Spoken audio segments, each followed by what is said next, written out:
on the hip. He still, come on, let me go. He wouldn't. He said, I'm not letting go till you bless me. I'm not letting. And he said, because he held on. God blessed him. Yes, Lord. And God said, I'm changing your name to Israel. Thank you, Lord. I'm changing your name to Israel now. Because it means you wrestled with God. And because he kept the wrestle, and I can realize, I can see him now every time he limped, because he had a limp afterwards. They smoked him on his thigh. He had a limp. Every time he limped, I can see him realizing, I got to stay faithful to God. Every time he limped in that pain, oh, I got to love on God. Every time he limped, I can see him saying, I had a wrestle with God. And God blessed me. I know where my blessings come from. Do you know where your blessings come from? Every time you look at your situation, long as you know you done put God first, long as you know it ain't nothing else you can do, you done did all you can do in your power, God is up to you. Let God add super on your natural if you want it to work out right. Every time he left. Every time that bill come, every time that trouble come, can you say, God's grace is sufficient? I done did all I can do.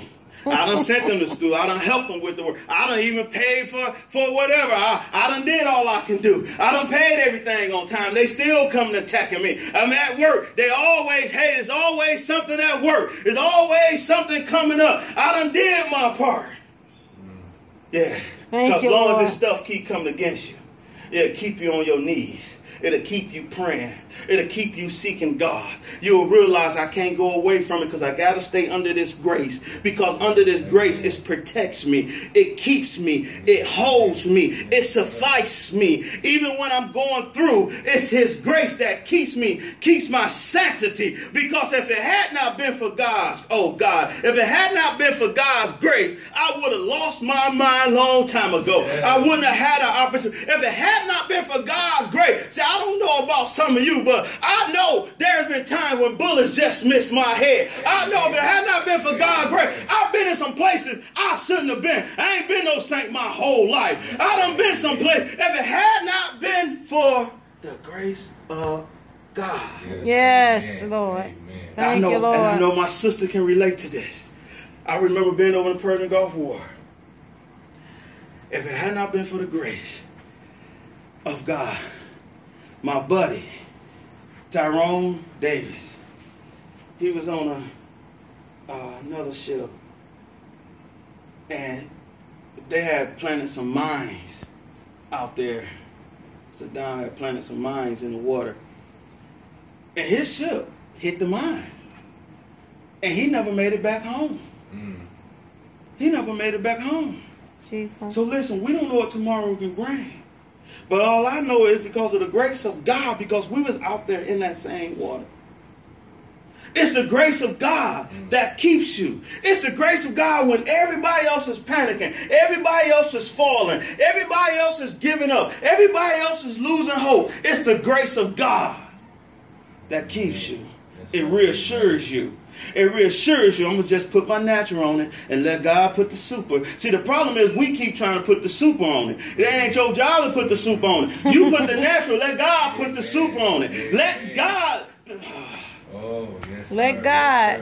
Let God. It said, my grace, verse 9 said, my grace is sufficient for thee, for my strength is made perfect in weakness. Oh my God. Now I read this. This is what really, he said, my strength is made perfect in weakness. Oh God.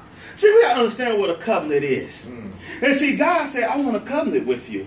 And we got to understand what a covenant is the way I like the way my pastor give a definition for it. He says, covenant is to exchange each other's weaknesses for each other's strength. So one of the theories when people get married, you know, wow, she like everything I like. She like everything I like. A lot of times not a good sign. Because you gotta have weakness, because if both of y'all bossy, who gonna be the humble? Who gonna have humble? Who gonna be who have humility? I get it out eventually. Who gonna be the one to be able to talk to it? Both of y'all got anger issues. If both of y'all want to run the checkbooks, how you going to come? See, covenants, you change each other's weakness for strength. And that's the only way you'll be able to become one. If I plug, that's why a socket got a male and a female end, so you become one. If both ends was males, you cannot become one. You cannot, if both ends, so you would not get no electricity. You would not have no light if both of you. So what a covenant is change each other's strength for each other's weaknesses. So when we come together, I need your weakness to make me whole. That don't make sense in the world, but you get it. So God said, I need your weakness to make me perfect.